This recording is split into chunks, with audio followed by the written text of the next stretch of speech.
I welcome the government's pledge to take action on major, long-standing issues, including strengthening the rule of law and ending ethnic discrimination and the politics of division. Impunity can be a second form of violence that perpetuates cycles of harm. The demands of victims and survivors must be addressed. Their voices must guide the government's policies on accountability, truth, justice and reparation. This calls for a formal acknowledgement of violations and abuses, including during the civil war.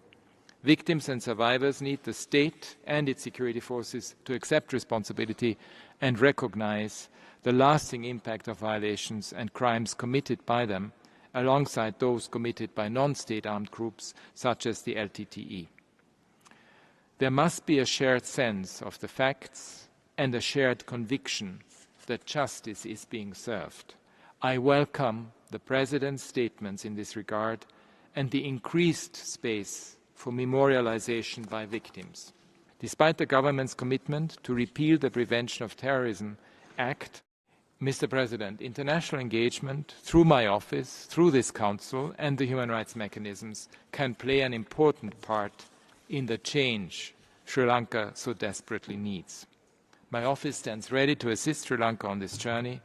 One example of our work, mandated by the Council, is the Sri Lanka Accountability Project, through which we have built a secure repository of over 105,000 items of evidence, a critical resource for legal processes, justice and truth-seeking.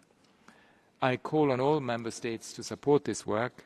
I also call on them to cooperate in investigating and prosecuting alleged perpetrators of international crimes committed in Sri Lanka under principles of universal jurisdiction and to explore further sanctions against people credibly accused of gross violations of human rights. I encourage Sri Lanka to seek international assistance with the exhumation of mass graves and other investigations. Together, the international community can support Sri Lankans to escape from the twin threats posed by persistent impunity and deep inequality. This statement is on behalf of the Sri Lanka Core Group comprising Canada, Malawi, Montenegro, North Macedonia and the United Kingdom. We welcome the government's decision to abolish the Prevention of Terrorism Act. We urge the government to turn its commitments into meaningful actions on human rights, accountability, reconciliation, good governance and constitutional reform.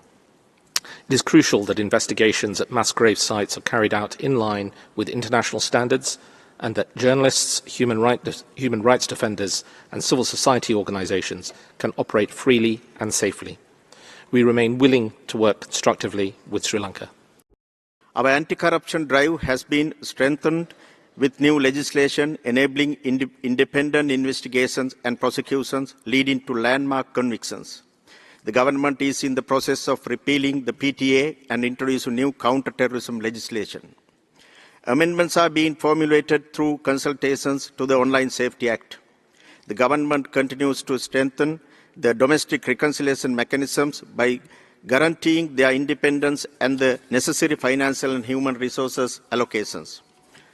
Respecting the right for truth and justice, the government has allocated required resources for excavations at the Chemmani grave site, which are being carried out under judicial supervision.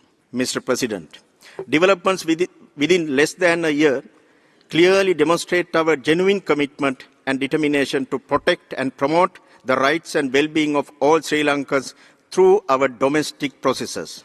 Therefore, the government is opposed to any external mechanism imposed on us, such as the Sri Lanka Accountability Project, which serves to create divisions and complicate the national reconciliation process underway in Sri Lanka.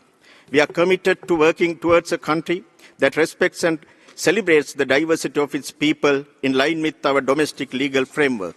The government will continue to work in close cooperation with the international community through capacity building and technical assistance in mutually agreed areas to further strengthen these efforts.